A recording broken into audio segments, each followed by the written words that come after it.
Vivid Nectar Podcast, episode 255. This was originally supposed to be a freestyle episode. I recorded this episode, I believe, yesterday or the day before, over an hour long. And then that's when I realized after an hour of recording that I wasn't playing it through my microphone. I was playing it through my computer's mic. So I was baffled. Once I got done, I'm like, all right, time to edit this. I go to edit and I find out that the quality is just a little bit off. I'm like, all right, maybe it's because I'm a little bit tired, whatever. Let me do my edits, whatever the case is. And then it sounded worse after I did, after I did my edits. Now it's just like, whoa, what's the meaning of this? Then I really, listened to it. I saw the hardware preferences and I was like, oh, I was recording through my computer's microphone. This is pretty bad. And I was sort of in this split choice of, I made an hour's plus worth of content that I plan to chop up into reels, plan on, just having out there for you guys to listen.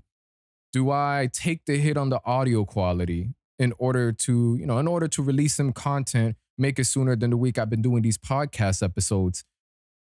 But after listening through more of it, I was like, this quality, I'm not going to make it seem like you couldn't hear what I was saying, but to my standards, it was pretty significant. This wasn't even something that I was able to listen to. Like 5 minutes in, I'm like, I myself can't listen to this anymore. So if I can't listen to my own content, I'm not going to make you guys listen to it. If I can't listen to it, I know for a fact you guys not going to have an enjoyable experience. It's not going to be grateful whenever I do, cut it up, split it into my other platforms, YouTube, Instagram. So I think an important thing, because, right now I'm sort of starting off the episode off about a mistake I did. We could have a lesson here. Anytime, whether you're at work, whether you're doing something that requires you having to check audio, visuals, do a check. Please do yourself a favor. It's one thing to record. Well, for the pods, for anybody that's podcasting or doing anything that requires audio recording, take that extra initiative to go to your audio settings, your hardware preferences, I believe, for Adobe Audition, and make sure everything's matched up. Even if, for example, the speaker output isn't to your headphones, is to the computer. That could make or break some people. It doesn't make or break me too much because sometimes I have headphones, sometimes I don't. And then we'll get into that separate discussion in a bit. But please make sure you're set up. Make sure anything you're doing before you start your job, before you start your work, it's all set up well. It's all good. That way you don't mess up a job or, in my case, have to redo an entire episode. Now, before we get into the subjects, I know the different intro, we really freestyling it just a little bit. Some of these topics that I covered in the original 255. It was a lot more unorganized, of course, because it was just off the top of my head.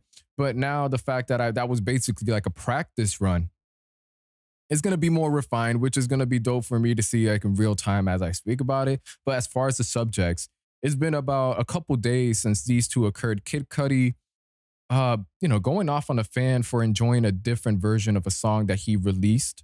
From there, we're going to transition into The Weeknd potentially removing Trilogy off streaming platforms.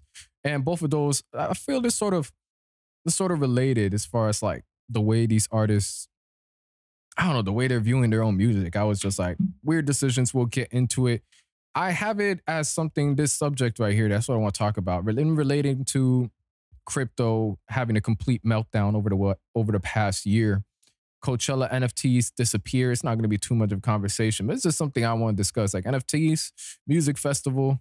We're going to talk some trash about this. From there, we're going to transition into some of my favorite Weeknd albums. Now, I got it over here. It's a little bit out of order, so I'm definitely going to implement that when I talk about Trilogy. But we're going to be having more discussions about my favorite Abel album, which tracks I enjoy, some of my least favorites in particular. This was off a separate tangent I had in the original 255, and now it's going to be more streamlined. We're going to talk about Pokemon Violet and Scarlet just released, and a major issue off the rip that I'm seeing from one of the biggest franchises in the world ever. It still appalls me. Then we're going to take not a couple of steps back, but transition into Modern Warfare 2. I've had a good amount of playing time in the game, just about over 10 hours or so.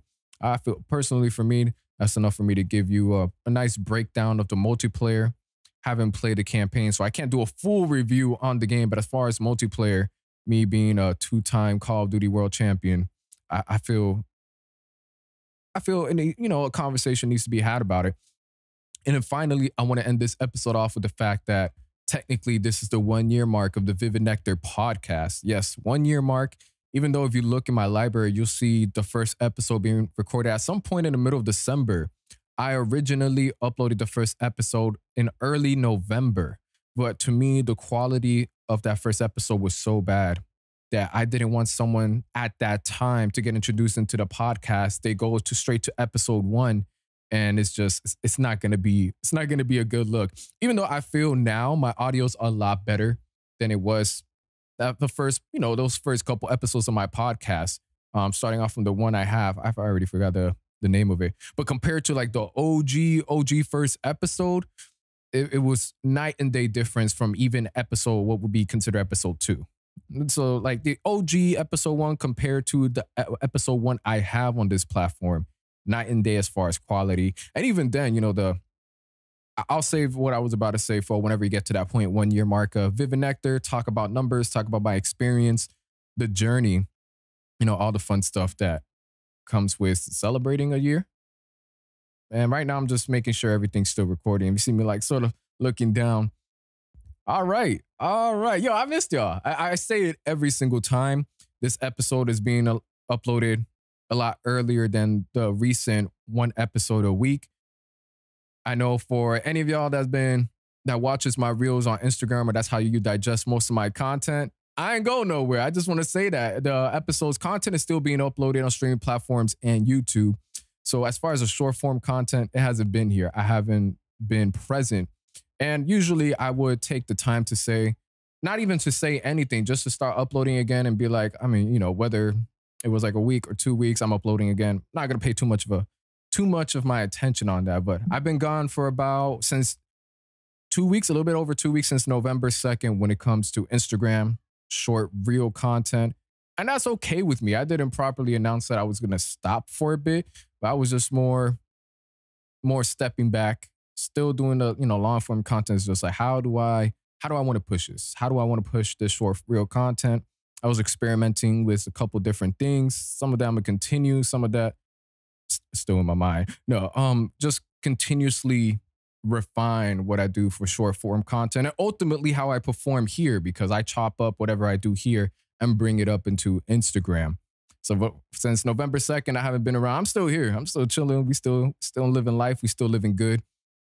I know this might be a different camera angle than I had originally. For anybody that watches this visually, I know for my streaming platform listeners right now, I'm going to have to go through this real quick. But for my visual listeners, or, people, for my followers on Instagram, I changed the angle up. Originally, I had it right in front of me. Not that to me it was like that it looked bad, but I was just like, I could make this a little bit better. So literally I had this grand plan to change my phone from being right in front of me to just slightly angled more towards the left-hand side. And I feel I could have a better dynamic of looking straight ahead and then looking right here on the side. But looking straight ahead, looking on the side just makes it, to me, it feels more animated at certain moments. Maybe even a little bit more organic. If I'm reading something, y'all could see if I'm reading it as opposed to just looking into your soul. Yeah, looking into your soul. And then whenever I want to talk one-on-one with you guys, one-on-one with you, I could just look to the left, see the eye contact. I enjoyed it from the last YouTube video I did. The last 2, I played around with the angles a bit. And so we're here. So starting it off, we're going to be starting off with Kid Cudi on Twitter. So there was a fan that was listening to an OG version of one of his tracks that was on SoundCloud. However, even though he was enjoying the music, decided to tweet about it. I love you, Kid Cudi. Thank you for making this masterpiece. Kid Cudi responded by saying, I released the original. I released this officially, right? So the track, I believe, was Love. Kid Cudi has an official release of this on streaming platforms. And then he started going on this weird rant about anybody switching up and talking about me off my song on SoundCloud. Thanks for showing who you truly are. It's one of the reasons I don't want to do music anymore. Some fans can be toxic and not cool sometimes, and this app really be showing some of y'all true colors. What?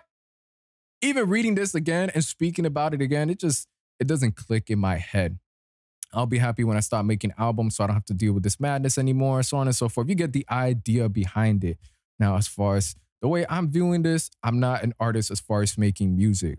But as far as a fan, any artist that's tweaking over their own fans listening to a different version of a song, Kid Cudi in this case is bugging. Definitely, but I think we could all agree to that to a certain extent.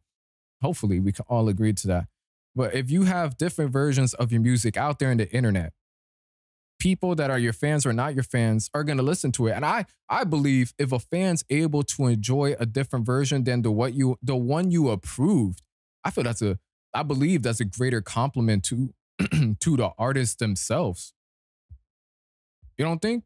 Let me know. I feel it's a better compliment. Now, it'd be one thing if this guy said, yo, the OG version is X amount of times better than the one on streaming platforms. Why, then goes on to like berate Kid Cudi, saying how the streaming service version is trash, going in a way where it's hateful. But he's literally, claiming that the OG version of this track is a masterpiece. And now a masterpiece, potentially not even the way Kid Cudi viewed it. Come on, that's some flowers right there.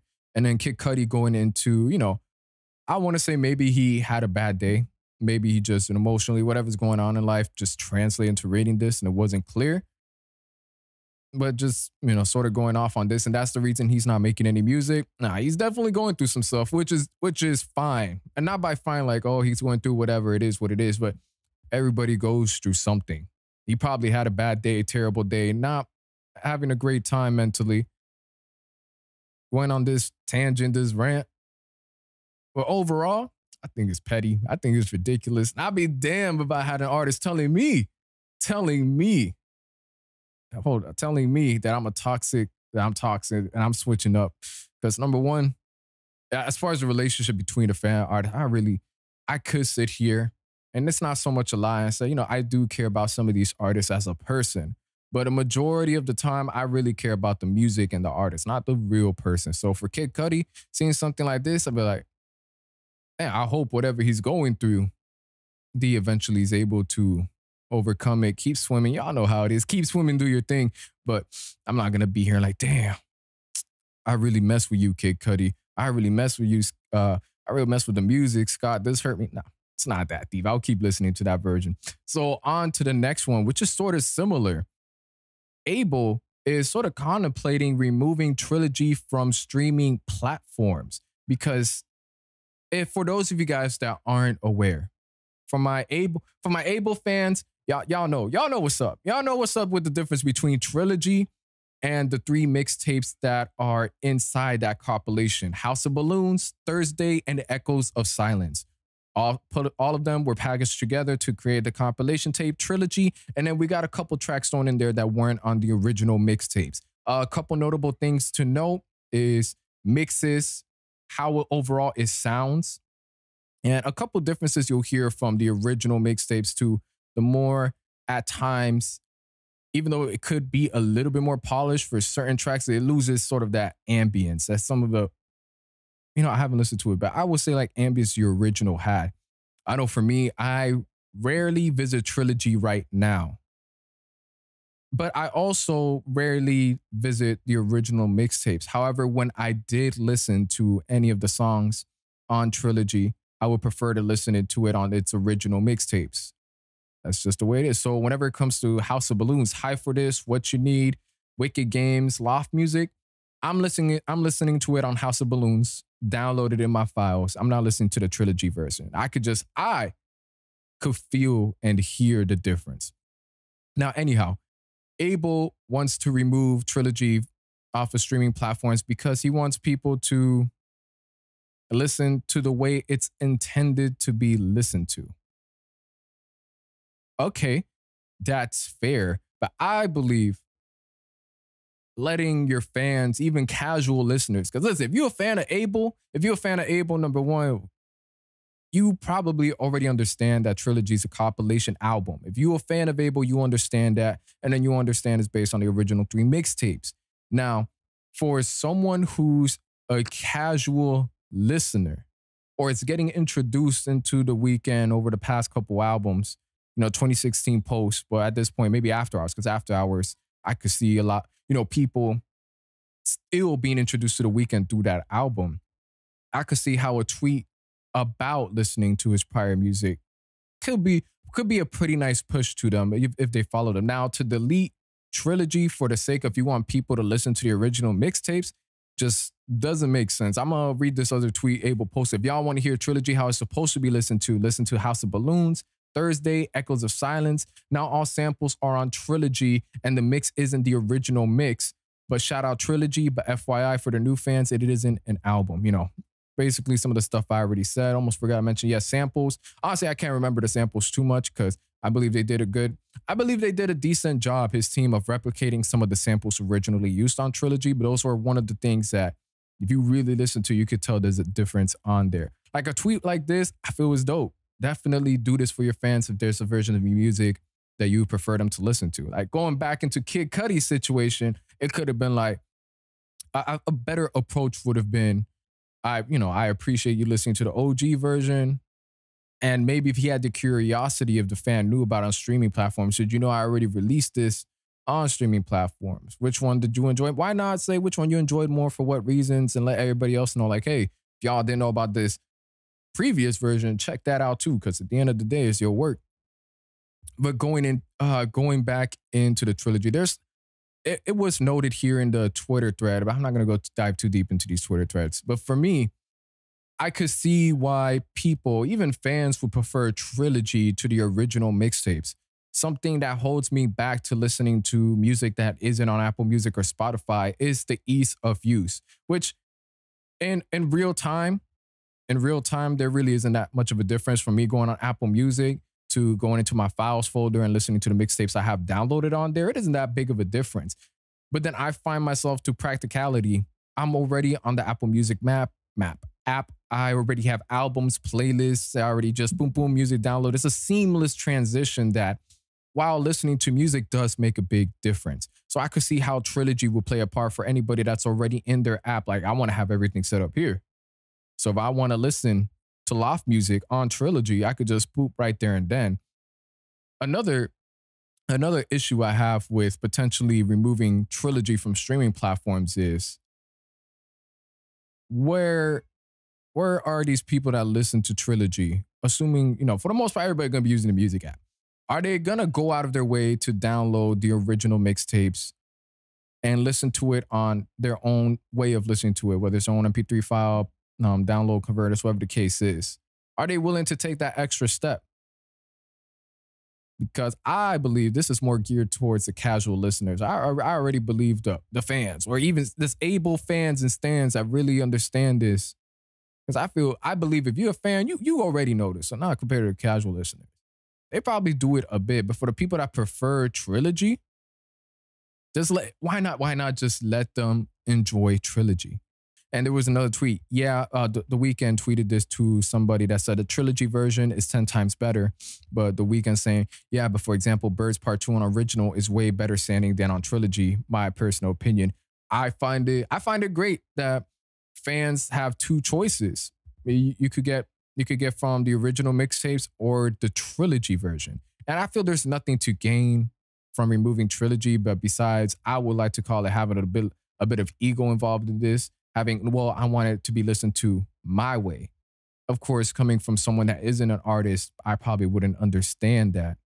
Actually, I could understand it a bit. Now that I say that, I could understand it a bit. Seeing as how I recorded 255, I didn't enjoy the quality, and I didn't even choose to release it.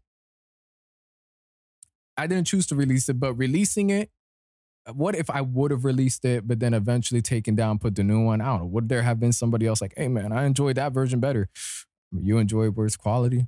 I guess, but I'm gonna have this new version up, and I probably would have taken down the. Okay, I could sort of see how Abel. I could sort of see how Abel is viewing this. Now I think about it, but also it isn't like Trilogy is a terrible version of his 3 mixtapes. Trilogy is, I had a burp right there. Trilogy sounds great. Trilogy sounds amazing. It's just compared to the mixtapes, at least for me, I find it loses a little bit of sauce. Now, with that, last time I discussed this on the OG version of 255, I think I went down House of Balloons for whatever reason, but I can't remember right now. I just want to say the knowing, that is a very, very soul fulfilling, depressing ass track. Music video is outstanding, having it set like on another planet. So that sci-fi element to it. If my memory serves me right. Now I remember I was getting at. Now, whenever it comes to Trilogy, when it comes to this era of Abel's music, usually when it comes into this fall time, it's getting cold outside, it's getting dark earlier. That's whenever I tend to listen more of Abel's early catalog, which I also find to be a nice, nice little skipping time to the past. One of the time, it feels good. It reminds me of the times when I originally listened to this. This is where I was heading at. My introduction to House of Balloons at the time, I was passing pizza flyers for a pizzeria. And I remember those being, I think, was I just turned into a teenager? Just turned into a teenager, man. I think I was 13. Was I 2011? Y'all do the math for me. I'm 24 right now. But I love this project because at that time, I don't know, Abel just spoke to me. It's funny, me not having even experienced most of the stuff that Abel was singing about. I was just like, damn, I relate, bro. I relate all this cocaine. No, not that much cocaine. No cocaine, as a matter of fact. But it just sort of hit this spot on my head, in my heart. Now, realistically, the album is incredible sonically. His voice is angelic. 10 out of 10. But also that moment in time where I was passing, again, pizza flyers for a pizzeria. It was cold outside. I remember running up and down. I remember this album being one of the few mixtapes I originally had downloaded in my Android at the time. And it was just an unforgettable moment of my life. And as I grow older, including House of Balloons, Thursdays, and Echoes of Silence, that whole era, eventually I will go through situations in certain relationships where it was more relatable to listen to these projects. But now I'm at a point where I'm not going through shit that I listen to these albums and I relate to. Now, me being in the position I am in my life with my relationships and everything, whether it's like with friends, my girl, it's like, I'm good. You know what I'm saying? You know what I'm saying? But I'm happy. I'm content. I can't listen to this too much because I'm not in this sort of mindset to where it's just like, damn, this is really calming the soul. Every now and then, I believe Loft Music. Loft Music's always a good vibe. And good vibe. House of Balloons, Glass Table Girls. Those are some tracks I revisit here. The Morning as well. But everything else, sort of like, I would prefer listening to 2016 post Abel. It's because it sort of matches more with my life.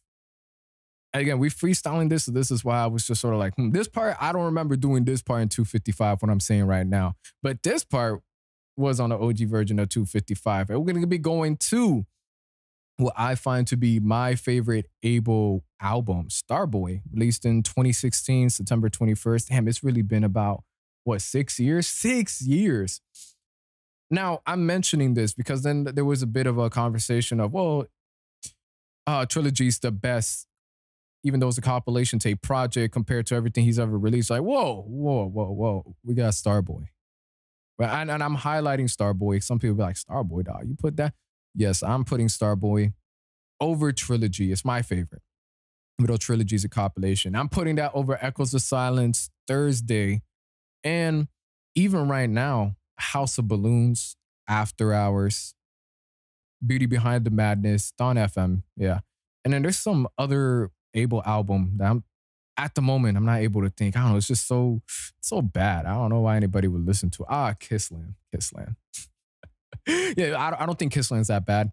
To me, it's a running joke. I've been doing it with some of my close friends over the years or acquaintances. Like, what's Kissland? I've never heard of that.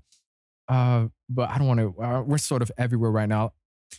Last time on 255, I discussed my least favorite tracks on Starboy, some of my experiences listening to the album and why to me it's my personal favorite. So starting off with that, my two least favorite tracks on here will be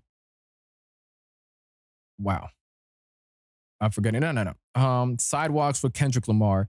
I don't think it's a poor song by itself, but in comparison to the rest of the album, there's a lot to be wanted. Kendrick Lamar, even though I feel he does a great performance, it's just sort of this awkward part of the album where it's just sort of like, all right, this is a bit weird, but I'm rocking through with it. I'm rocking it, not in reference to rocking track 5. Yes, actually, it is a reference to there.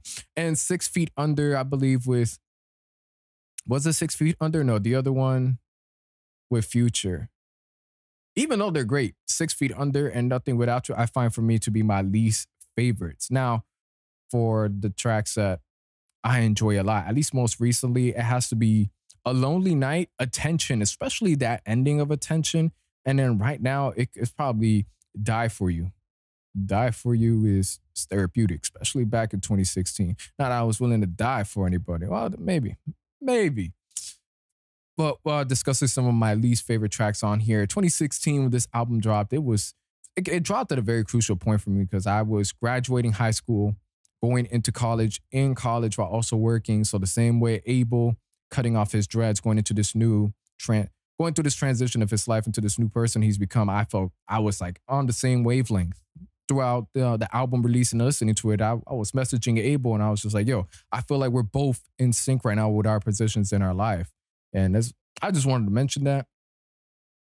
Why? Why did I want to mention that? Because damn, some of these albums, at least for me, I really do place the value of an album on how much of an impact, a potential impact it's had on my life, how much I could relate to it, at what specific phase was I listening to the album. Because that plays a major part as to why when it comes to this new generation of hip hop, like this new SoundCloud era, why there's only so much I could really enjoy. I know a weird transition there, because to me, just most of the content in this new SoundCloud era for me is just like I can't really vibe with it like that. Like not I don't want to sound too much like an old head and say, man, they all talk about drugs. Well, that ain't the case. That ain't the case. It's just for me, aside from Yeat, a couple Destroy Lonely tracks, and who is it?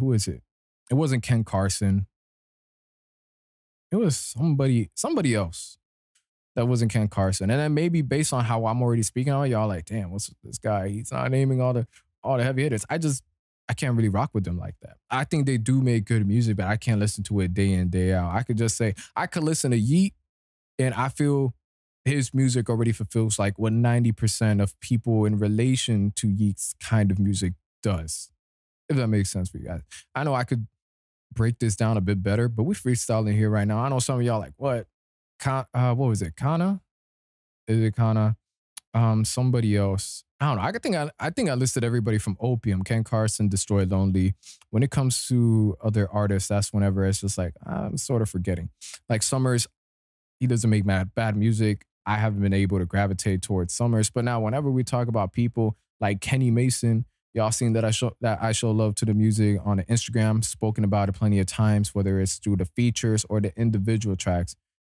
Kenny Mason hard. Honestly, I could see why old heads were the way they were. Me getting older and me being at a point where I'm preferring when it comes to the younger generations, rappers that rap more than they do like melodic performances, going off with the ad-libs and their distinct style.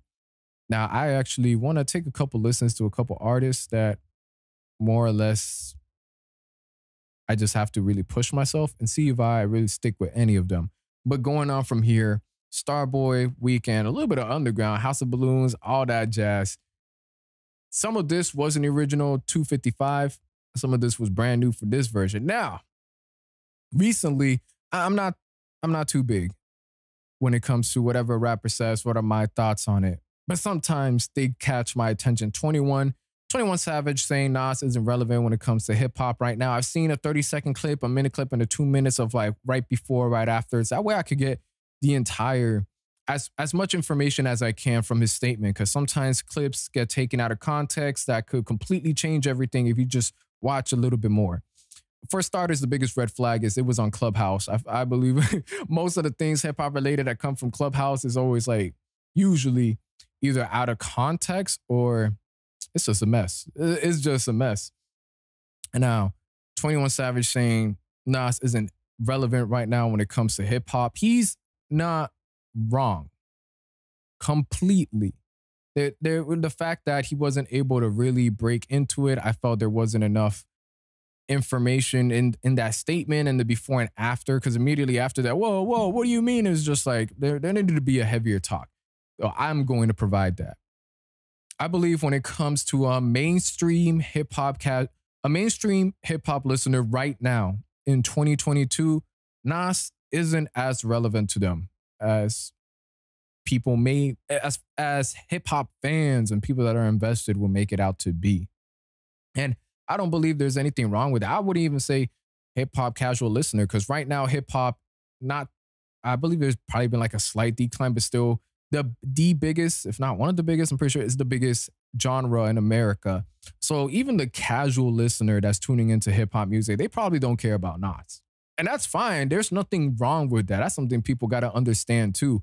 When it comes to casual listeners, especially casual people that listen to hip hop right now, you can't expect them to, show a deep appreciation for a music genre. They're not trying to become fully invested. Like there's casual music listeners who really don't have a preferred genre. They really don't care too much about certain artists or rappers or the history aside from hip hop, maybe rock, maybe pop. Like there's some people that just listen to whatever dope at the moment.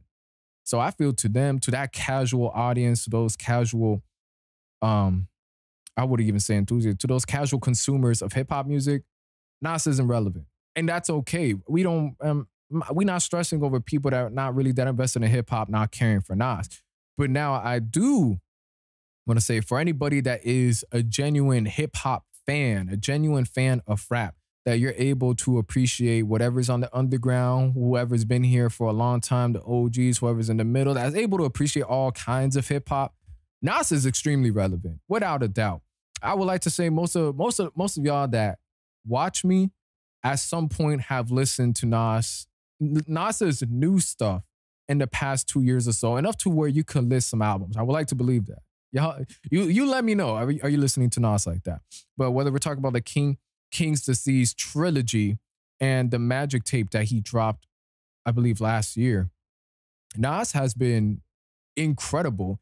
King's Disease 2, I will place it as probably my second favorite Nas album, coming from somebody, me, who I haven't listened to every Nas album, and other albums besides Illmatic that I have listened to, I was never able to really stick with it. But King's Disease 2 is an album that, all right, I actually keep this like saved in my library. I have it downloaded. I do revisit it. I believe there was a podcast episode. I can't remember the name at the time. Well, the number to reference, where I highlighted he out-rapped YG and was it Tyga? I think it was YG and Tyga. Hold on. Let me go to the track list. It was on King's Disease 2, and I felt that Nas out-rapped them, but not just in the lyrical sense, but when it comes to the canvas, when it comes to the flow, when it comes to actually sounding modern, dope, like I actually prefer hearing Nas in comparison to YG and Tyga. I was like, what? Nas is watching them right now. He sounds way, way more fly than both of them could at the moment. I don't know, I have like this little itch. I have to find the name of the song for you guys. Oh, no, it wasn't Tyga. It was A Boogie. It was A Boogie, YKTV.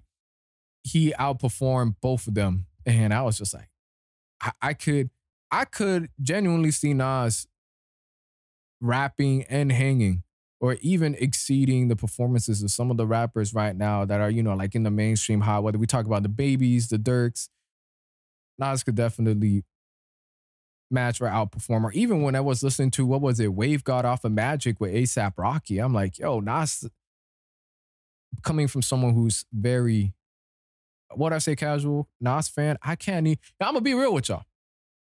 I'm not a Nas fan. And that's okay. Like, I think that's okay. I enjoy 2 of his albums a lot, but I'm not a fan of him. Is that not safe to say? Do y'all feel about that way with certain artists? Like you listen to maybe 2 or 3 albums, but you're not a fan? Or am I a fan because I listened to 2 of his albums? I don't know. I'm going through this moment. We'll circle back to that conversation. But YKTV initially listened to it. I was like, oh, hold on. He running laps around them. Nobody was also great. Brunch on Sundays with Blast. What? I wanted to see this song talked about a lot more. I mean, we could talk about EPMD2, Rare, Death Row East, 40 Side, but to me, Brunch on Sundays with Blast, incredible. And besides from incredible, superb stuff here.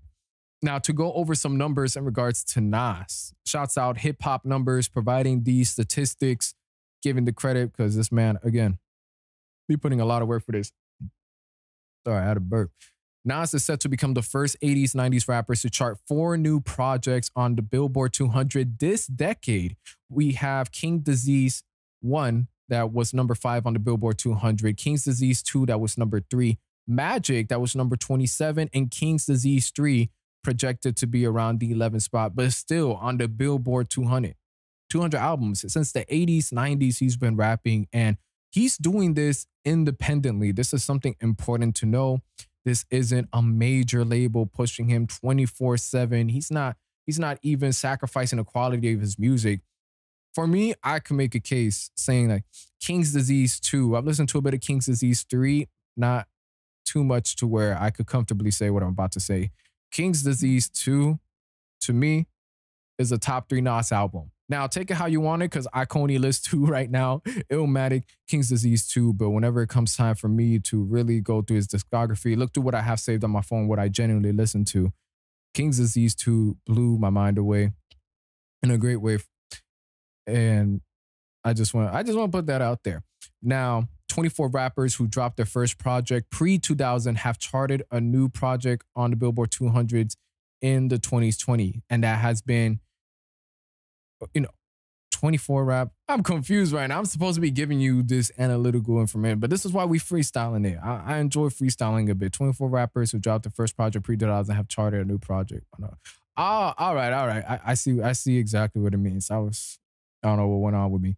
But to think 24 rappers who dropped the first project before 2000 in the 2020s have been able to chart in the Billboard 200. Now, we have Nas, of course. We have Yo Gotti, Snoop Dogg, Tech Nine, Lil Wayne, Alchemist, Eminem, and Jadakiss to highlight some of them. Of course, all provided by Hip Hop Numbers here. Now, first week sales, I would like to believe no one is criticizing Nas for first week sales, seeing the longevity that he's been going on right now with the quality and still being able to stay relevant when it does comes to numbers is remarkable. And as far as some other projections right here provided by Hip Hop Numbers, Nas is projected to sell about 27K first week with King's Disease 3. Glorilla is battling 28K for a top 10 spot on Billboard 200 with her EP. And I can never see this as a way of, wow, Nas is getting beat by Glorilla, but the fact that Nas is still able, when it comes to numbers, to even chart in this position, be as relevant, and yet again, make outstanding music. Wild, man. This comes from someone, I'm gonna be real with you.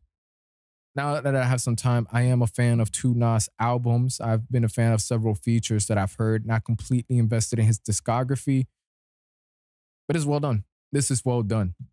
Now, going on from here, this is going to be light, nothing crazy. My last podcast, I believe I broke down a little bit my thoughts on crypto. And then to double down again, if you still have money in cryptocurrency that you can't afford to lose, you messed up big time. You messed up big time trusting, oh man, they got no regulations. We can't trust banks. Wow. It's biting a lot of people. But in order, me being more sincere to anybody that's lost a substantial amount of money that's sort of hurting you right now, yeah, you deserve it. You should have done your research. I'm not being sincere about it. But the Coachella NFT collection goes missing as crypto exchange FTX implodes. Saw this headline for an article. And then because it was more music related and my thoughts on NFTs, they sort of joined forces and being like, this is this is a terrible reality for any festivals, podcasts, or even artists that have invested into their NFT, or maybe people invest in their NFTs and potentially collapsing because of the bankruptcies that's occurring for a lot of exchanges. Something to take note of for anybody that, for whatever reason, still wants to, hey, join an NFT collection, buy an NFT. Me reading this, I had like a chuckle. I was like, yeah, probably. Yeah. This seems like a nice trickle down effect to everything. Shouts out to CoffeeZilla, man. CoffeeZilla, anybody that been watching CoffeeZilla before the Jay Mozzani, before the Jay Mozzani scandals and that whole entire series. Before that, this man, he's been, not say he predicted everything, because he himself admits he wasn't here to just predict everything. But if you've been watching CoffeeZilla, if you're a CoffeeZilla fan, I would like to believe that your pockets are a bit on the safe side. And shouts out to him for helping us out here understand that all the scammers, the way these crypto exchanges, the way these crypto firms, anything crypto related, the truth behind them. And seeing something like this puts a smile on my face. It really does. I could sit here and say, damn, I feel whoever, for the people that invested money into the Coachella NFT collection, it sucks. I hope they good. But to me, I'm just sitting back like, yeah, y'all deserve to lose it.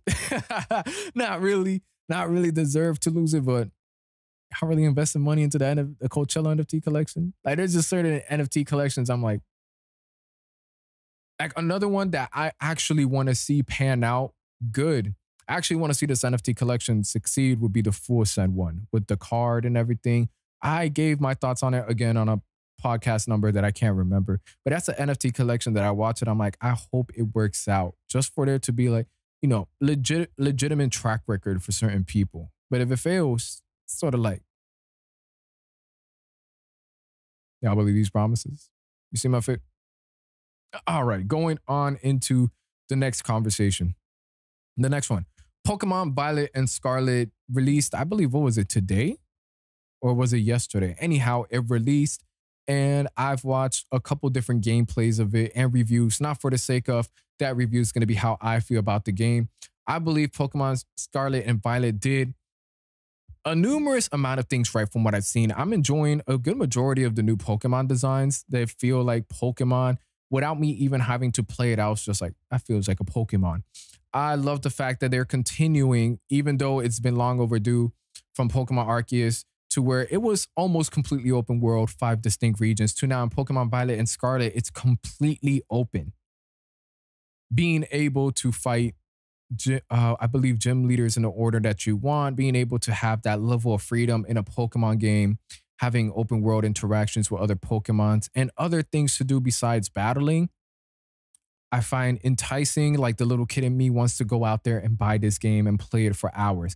But there's a major issue with this, and it's the fact that one of the biggest franchises in the world that are making millions, stupid amount of money, Pokemon games by themselves make millions, but actual franchise makes stupid amount of money. Of course, separate departments within the franchise accumulate the money. Not everything goes into the gaming division. However, in 2022, there is no reason a Pokemon game should be looking worse than Pokemon Stadium.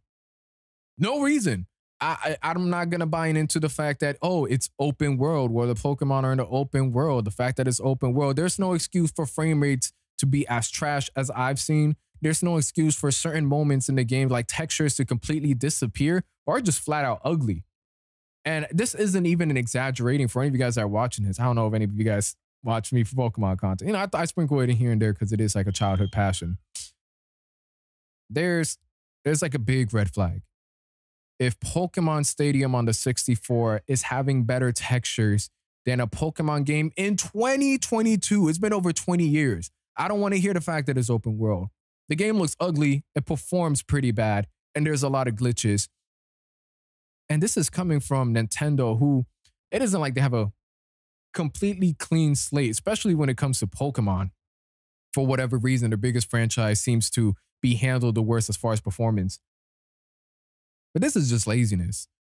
And I'm not going to go on this tangent where people need to stop buying these games. Hey, you want to buy them? Feel free. But for me, this is why I haven't bought Arceus, why I haven't purchased Violet and Scarlet. It's because I'm not going to take this.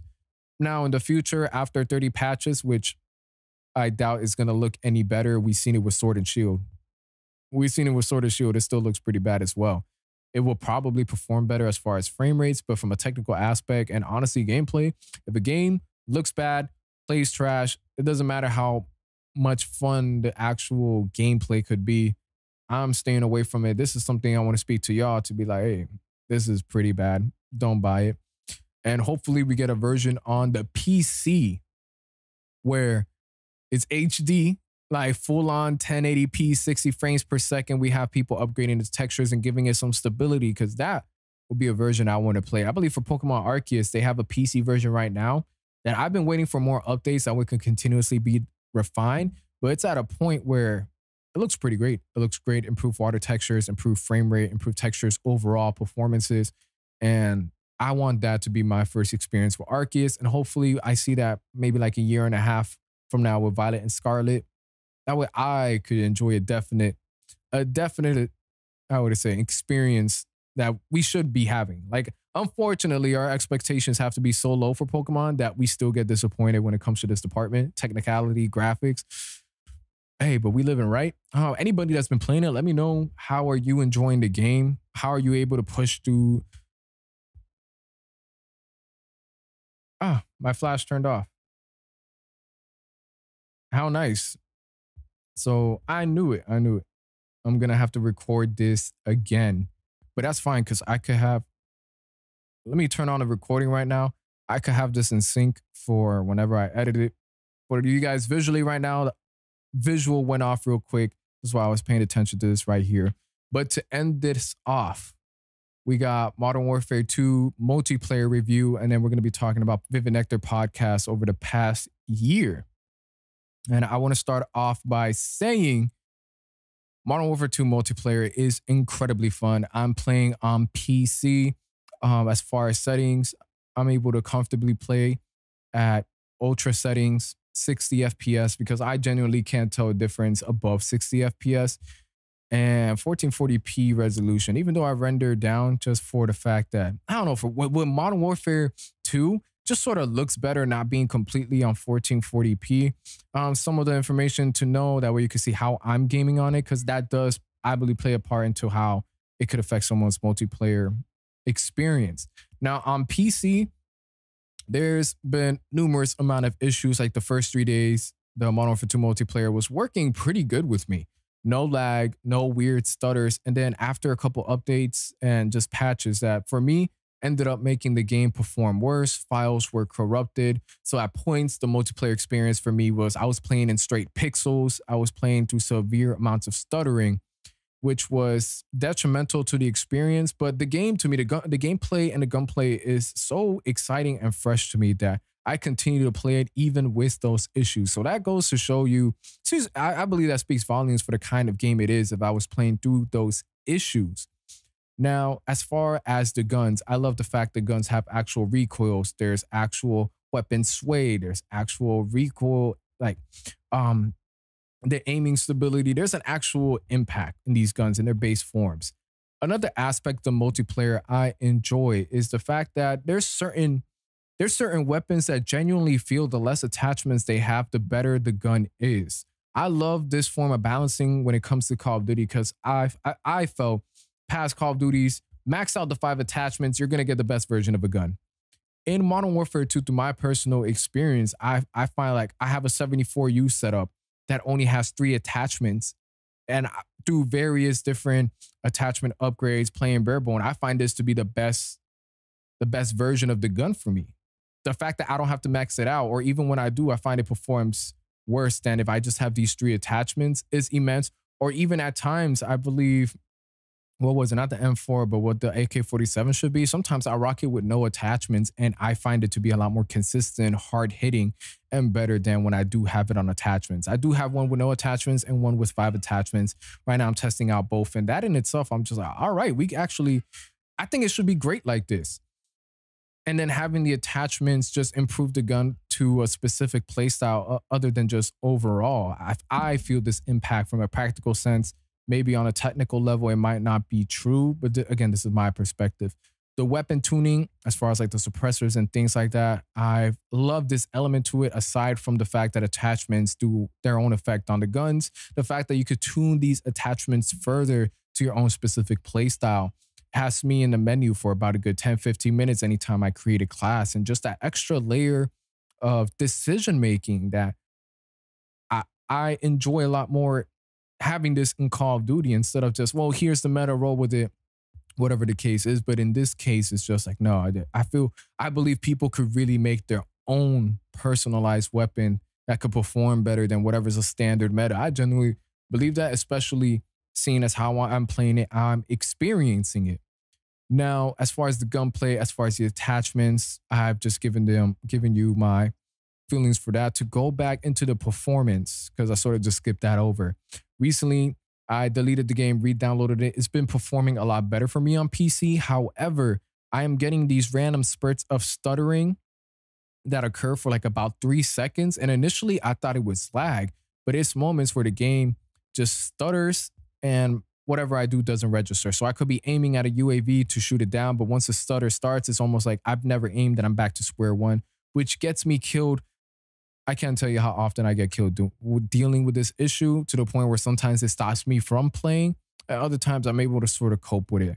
But that's a major technical issue that needs to be resolved for me to really say this game runs great.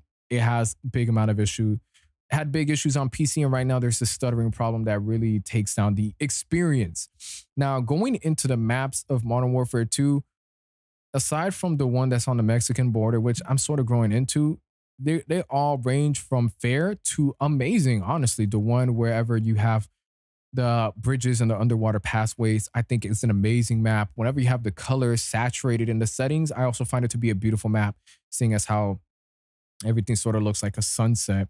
From there, the racetrack map is also really dope. I love hearing the cars racing by. The way the map is set out, there isn't really a chokehold point to where, all right, this is a spot that everyone wants to gravitate to.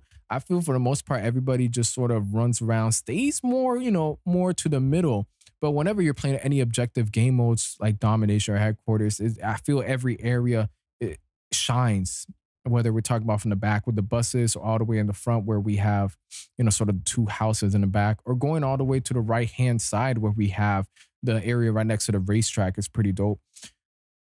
Those two maps I mentioned the most because I find them to be great maps. Everything else for the time being has been above average good. So that's when it comes to the map discussions. That's it for that point. Now, you've probably heard it, more experience with it. The menu is trash.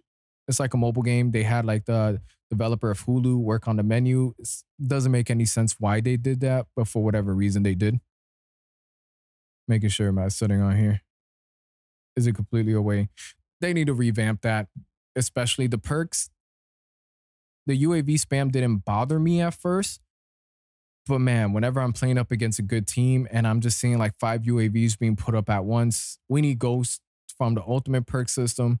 We need it at least in the middle, because it's the UAV spam. It does get, depending on the lobby you're in, it does get to a point where, wow, I don't even feel like shooting them down because there's so many, and it becomes a matter of who could look at the minimap the most, which I sort of feel is counterintuitive to what they were trying to stop to begin with, which I don't believe Ghost really is that big of an issue.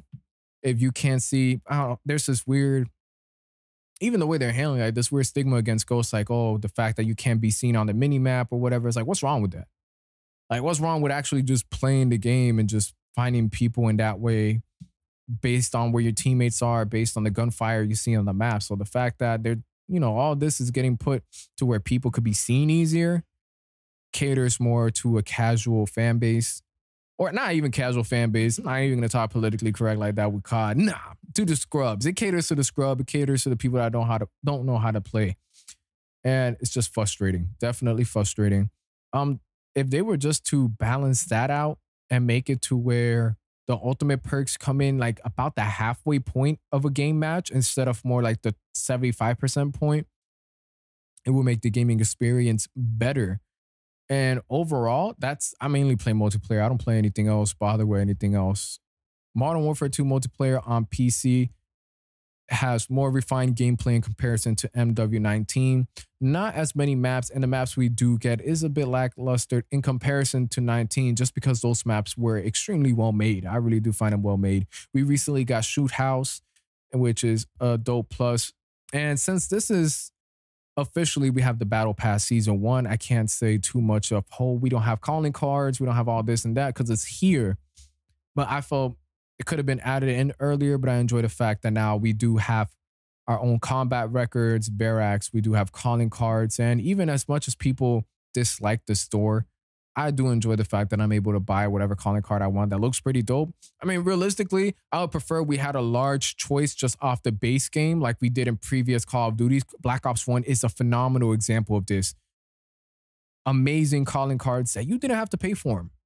And I would appreciate an emblem creator back. I don't know why they stopped doing that. Emblem creator was one of the highlights for me. Usually I just stuck with an anime character. I don't know about y'all. But yeah, I would, if I had to rate Modern Warfare 2, I'll give it a solid 7 right now on PC, just because that stuttering issue makes an entirely big difference. And because some of the issues I'm running into as far as the gameplay with Ghost, as far as not being able to slide cancel, as far as not being able to bunny hop, I love those changes. For the people that believe this affects gameplay and the fact, no, the ruins the movement mechanics and the advancements and learning curves. No, it doesn't. I love the fact that we can't reload cancel. I love the fact we ain't finessing the mechanics. It keeps us a bit more grounded, more tactical, but still action-packed and arcadey, just like Call of Duty feels. Great. Now, to end this episode off, talked about it in the beginning, Vivid Nectar podcast. We're at the 1 year mark. Officially have 255 episodes since last year. Now, you might be a bit confused because if you looked at my first episode, it was uploaded in December, right? It was uploaded in December. However, the OG episode I uploaded was in November. And not to go too crazy with this because I've spoken about it. Or at least this is the part where I confuse the OG version of this episode with the one I'm doing right now. But anyhow, year mark of the Vivid Nectar podcast. At the moment, we have 41,328 streams, which is incredible. We're going to clap it up. We're definitely going to clap it up. I initially wanted to do this podcast just to, talk about generally whatever I enjoyed, have my own mind. Instead of being someone that watches other people's opinions, I wanted to be the creator instead of the consumer. And I've been loving it. Over 40,000 streams in the past year. Let me tell y'all, I do not make money off of this. I do not have any sponsorships. I do this out of me genuinely loving this space and creating the content as I do. Sort of if I could, I could to an extent understand artists like music artists right now. I do say this, it could be a bit of an art form though. I know what I'm saying. For those of you guys that podcast, or even if you don't make music, but you do create, like, this is, I could see this as therapeutic. I could see this as extremely satisfying. And so to go over 41,000 streams, as far as the average listeners on my episodes, it ranges, especially with my music reviews. That's whenever it could range from like 20 people to 500 in an episode, or recently with the way I've been handling it to where it's just mainly me doing these longer episodes. That's whenever we're looking at about maybe 10 to 20, we might have a spike.